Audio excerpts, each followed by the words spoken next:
Salam alaikum wa rahmatullah, j'espère que vous allez bien. Bienvenue dans une nouvelle vidéo. Dans des vidéos précédentes, on a vu qu'une technique immunologique, c'est toute technique capable de mettre en évidence le complexe antigène-anticorps. Ces techniques peuvent être divisées en deux catégories. On a des techniques immunologiques sans marquage et des techniques immunologiques avec marquage. Les techniques immunologiques sans marquage sont on a principalement deux méthodes, les réactions d'agglutination et les réactions d'immunoprécipitation. On a vu ces techniques en détail dans des vidéos précédentes. Cette fois-ci, on verra, Inch'Allah, les techniques immunologiques avec marquage. Bien sûr, que ce soit pour les techniques avec marquage ou sans marquage, le but c'est toujours de mettre en évidence, d'identifier ou de doser soit des antigènes ou bien des anticorps dans les liquides biologiques, par exemple le sérum, les urines, etc., ou bien à la surface des cellules.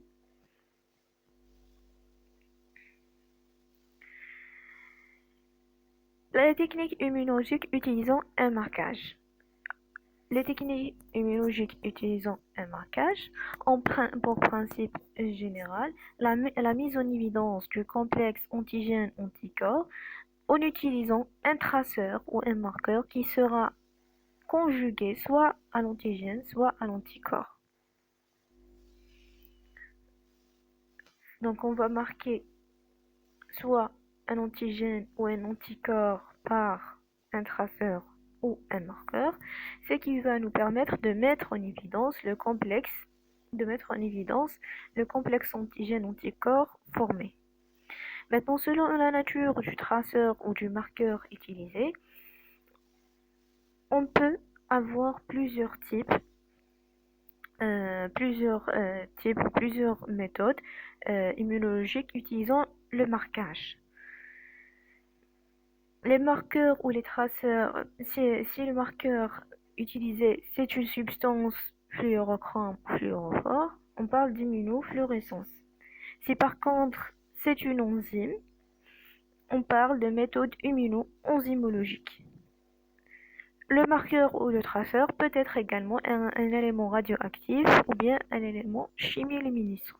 Dans la partie qui suit, on verra chaque méthode en détail. On commence d'abord par les techniques d'immunofluorescence. On va voir le traceur ou les marqueurs ou les traceurs utilisés pour l'immunofluorescence, le principe de l'immunofluorescence, les systèmes de révélation, comment détecter le signal d'immunofluorescence et à la fin, les différentes techniques utilisant ce principe. Donc les techniques d'immunofluorescence, en ce qui est des marqueurs ou des traceurs utilisés. L'immunofluorescence utilise des fluorophores ou des fluorochromes ou des fluorochromes ou des substances fluorochromes, fluorophores ou fluorescentes. C'est la même chose. Une substance fluorophore, c'est une substance qui a la capacité d'absorber un faisceau lumineux incident. Elle sera excitée et elle va émettre des photons. Elle va émettre un faisceau lumineux. Les faisceaux ou les photons émis ont toujours une longueur d'onde lambda supérieure supérieure à la longueur d'onde des photons incidents. Les principaux fluorochromes utilisés sont l'isothiocyanate de fluorescine et l'isothiocyanate de rhodamine. Si on prend par exemple la fluorescence par l'isothiocyanate de fluorescine, ce fluorochrome absorbe à 490 nanos, c'est-à-dire dans la région bleue, il va émettre des photons dans la région verte à 520 nanos. La différence entre le spectre d'absorption et le spectre d'émission est appelé le déplacement de Stokes. Maintenant, comment choisir une substance ou un fluorophore, le bon fluorophore? En fait, un fluorophore est d'autant plus, le signal émis par une substance fluorophore est d'autant plus spécifique que la longueur d'onde des photons émis lambda est élevé et le déplacement de Stokes il est important. Donc si on aura une substance fluorophore qui accomplit ces deux conditions, c'est-à-dire une substance fluorophore qui a une longueur d'onde d'émission lambda élevée généralement supérieure à 600 nanos et un déplacement de Stokes supérieur à 200 nanos, le signal émis sera très spécifique. Si par contre la substance fluorophore n'accomplit pas ces conditions, la lumière ou le signal, les photons, le spectre d'émission sera perturbé par des fluorescences parasites. Et ainsi, le signal sera peu spécifique. Parmi les fluorophores classiques, donc on a l'isothiocyanate de fluorescine et l'isothiocyanate de rhodamine. Ces deux fluorophores n'accomplissent pas ces conditions et sont donc, ils peuvent émettre, ou le signal émis par ces fluorophores, il est peu spécifique. Les fluorophores classiques, le fluorophore classique le plus utilisé et qui accomplit ces conditions et qui émet un signal très spécifique, c'est l'europium.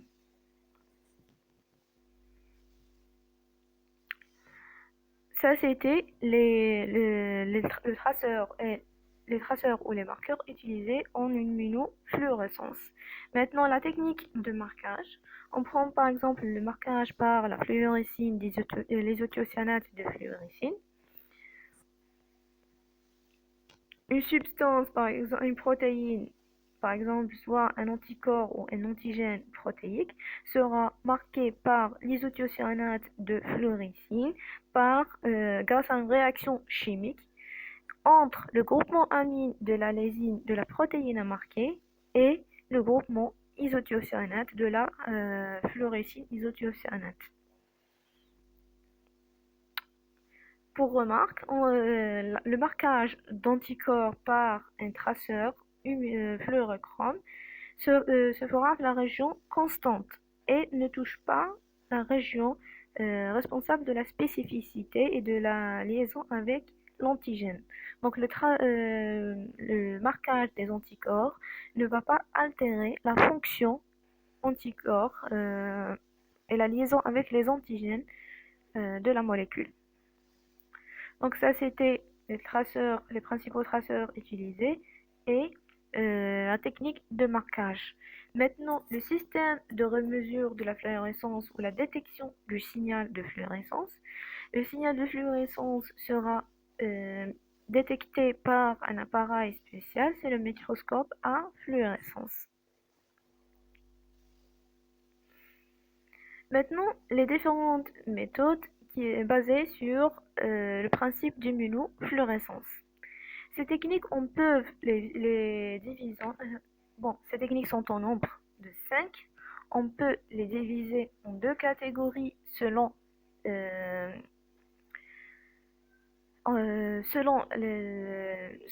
est-ce que ces techniques sont qualitatives ou quantitatives. On a des techniques d'immunofluorescence qualitatives et des techniques d'immunofluorescence quantitative qui vont permettre le fluoro-immunodosage. C'est-à-dire ils vont nous permettre de doser la quantité des antigènes et des anticorps. On commence d'abord par les méthodes de fluorescence qualitative. Ils sont principalement au nombre de 3. On a l'immunofluorescence directe, l'immunofluorescence indirecte et les réactions de double marquage. Bien sûr, quelle est la différence entre ces techniques, c'est le procédé. On va voir en premier lieu les réactions de immunofluorescence directe.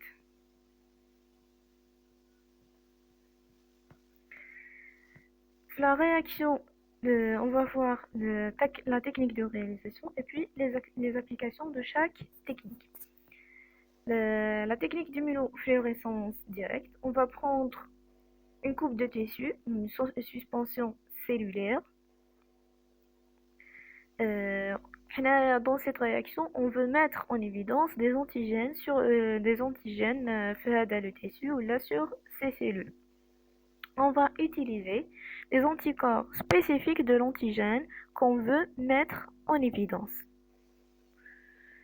Les anticorps marqués vont se lier aux antigènes et on aura la détection d'un signal lumineux.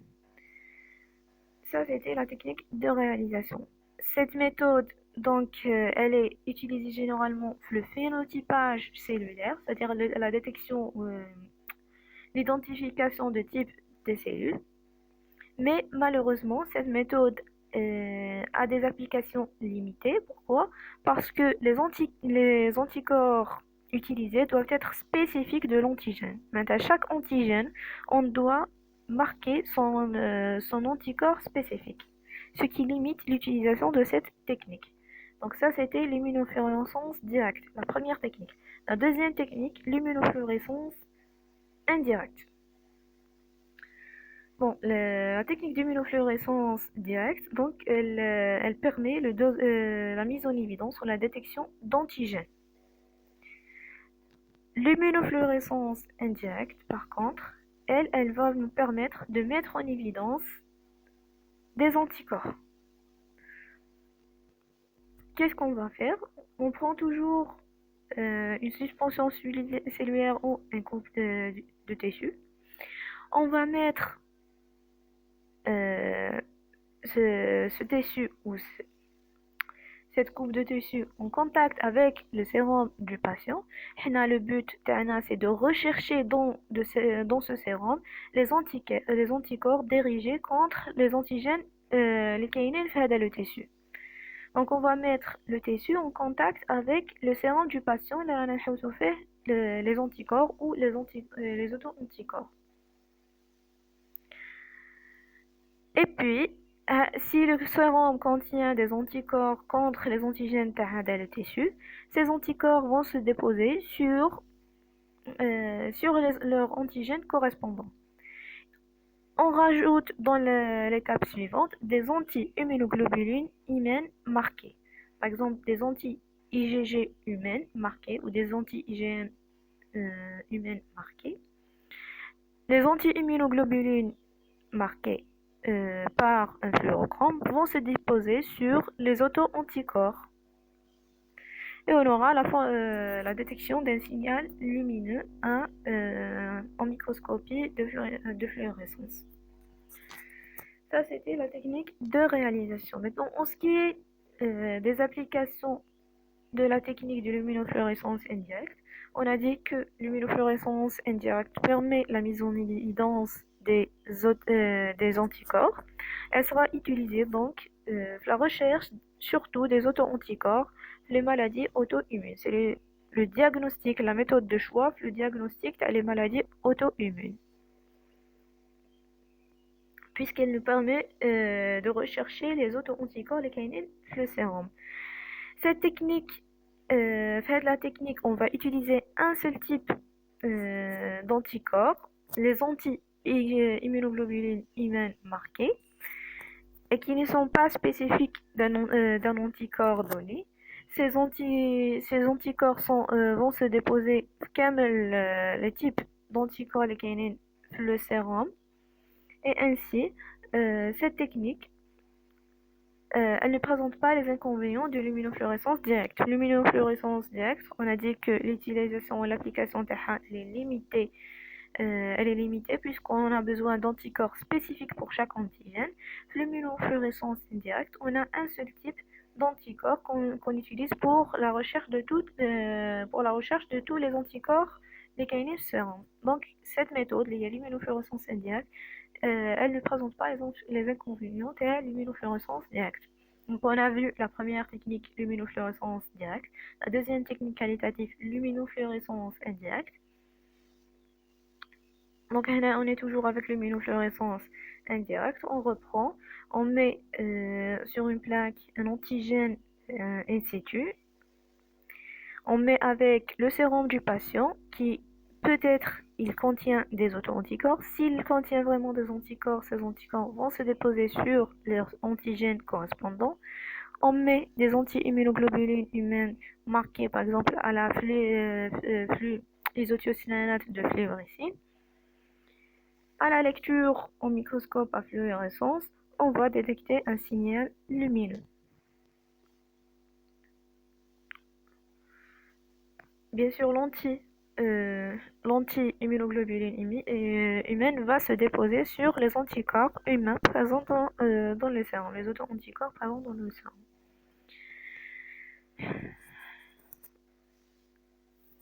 Des exemples de l'application de l'immunofluorescence directe pour le dépistage ou le diagnostic des maladies auto-immunes.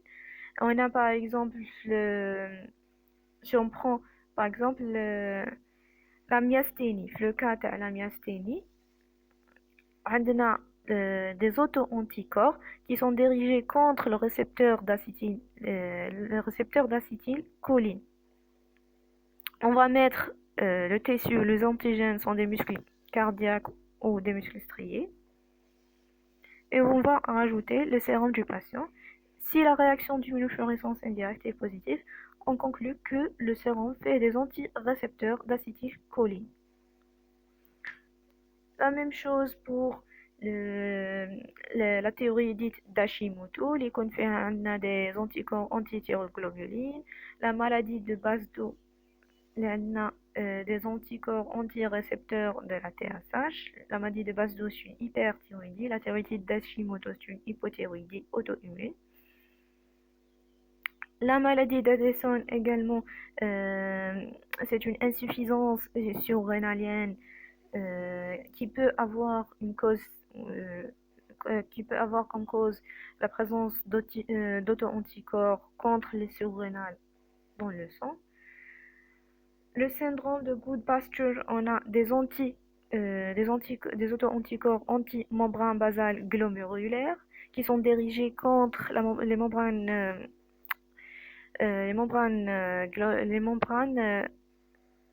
basales fleurin et flux poumon. Elles sont responsables d'un syndrome qu'on appelle le syndrome de Goodpasture, etc. Donc, ces anticorps responsables de ces maladies peuvent être mis en évidence par l'immunofluorescence indirecte.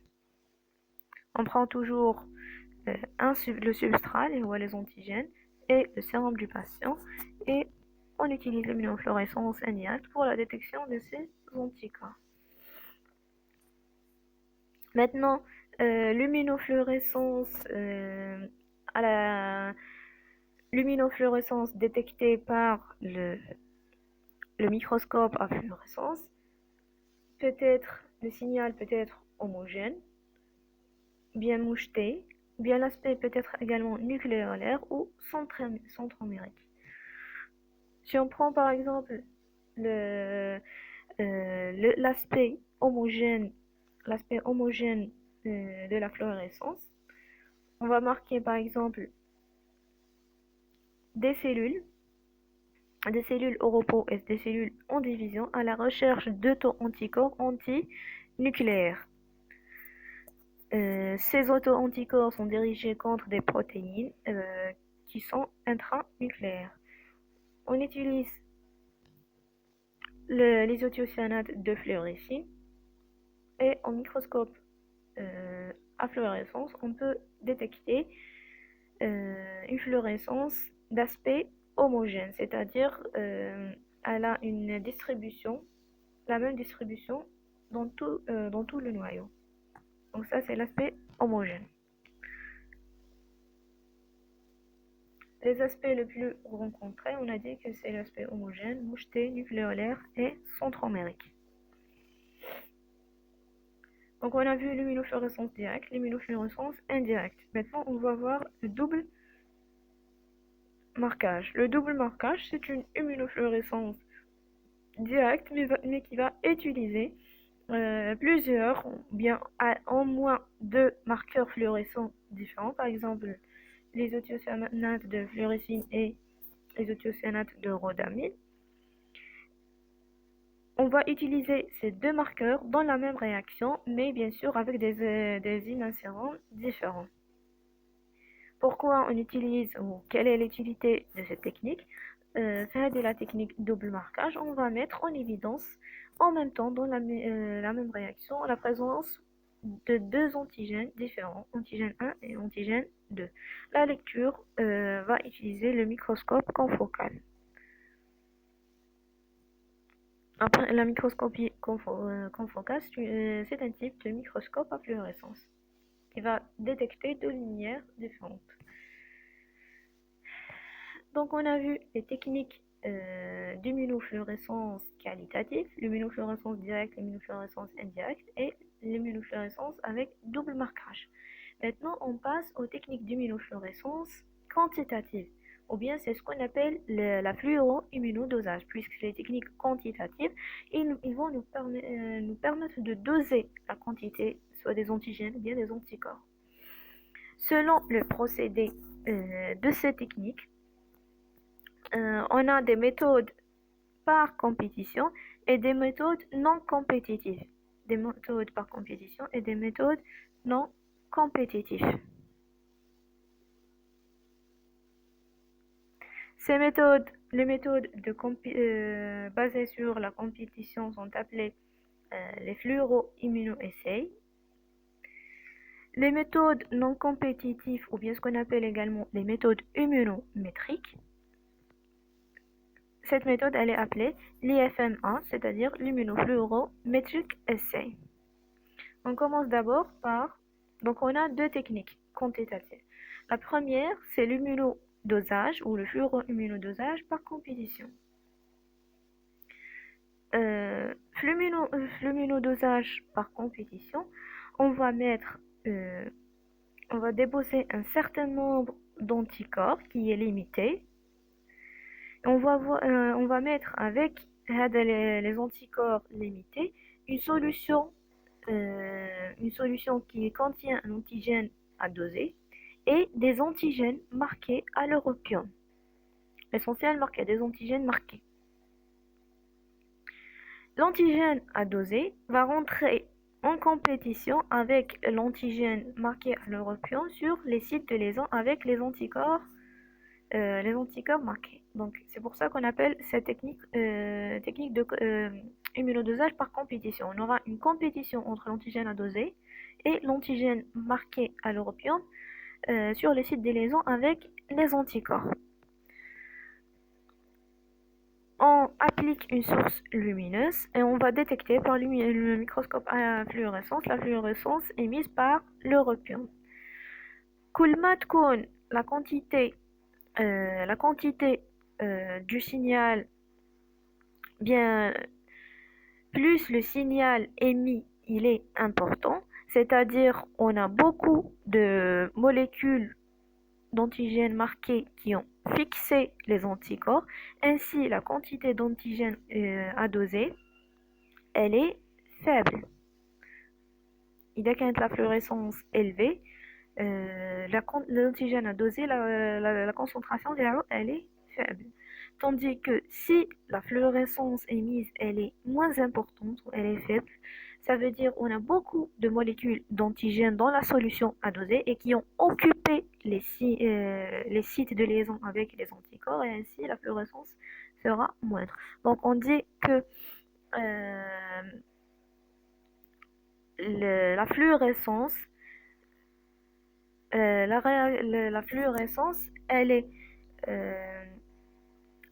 est inversement proportionnelle avec la quantité d'antigènes à doser. كل ما تكون la quantité d'antigènes à doser élevée, كل ما تكون la fluorescence moindre. Ils sont inversement proportionnels. Donc ça, c'était le fluoroimmunodosage par compétition. La dernière technique, c'est les méthodes immunométriques ou le fluoroimmunodosage non compétitif.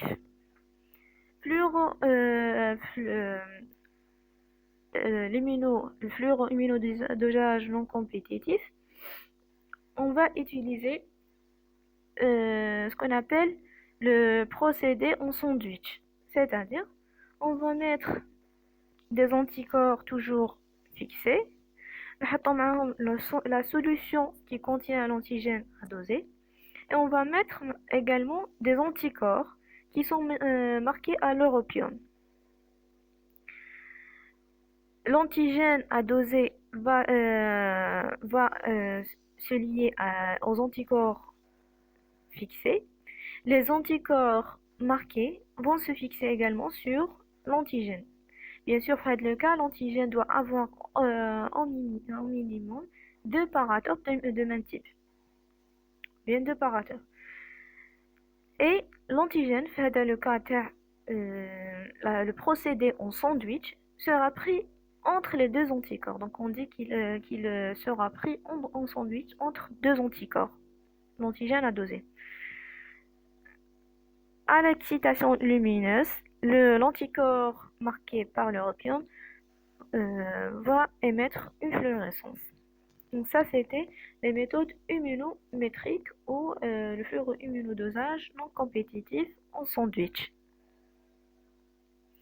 Donc on a en tout les techniques. On a vu le traceur, les principaux fluorochromes ou traceurs utilisés lumino-fluorescence, le principe de lumino-fluorescence, la détection du signal fluorescent et puis les différentes techniques basées sur luminofluorescence. On a dit ils sont au nombre de 5. On a trois techniques qualitatives, luminofluorescence directe, luminofluorescence indirecte et luminofluorescence en double marquage. Les techniques d'immunodosage ou les techniques quantitatives, ils sont au nombre de deux selon leur procédé. On a le fluoroimmunodosage par compétition et le fluoroimmunodosage non compétitif en sandwich, ou bien ce qu'on appelle les méthodes immunométriques.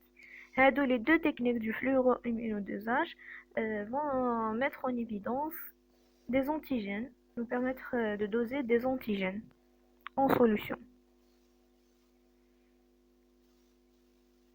Je vous remercie énormément. Dans la vidéo précédente, on va voir, Inch'Allah, la deuxième technique qui est l'immunoenzymologie. Bon courage pour vos révisions.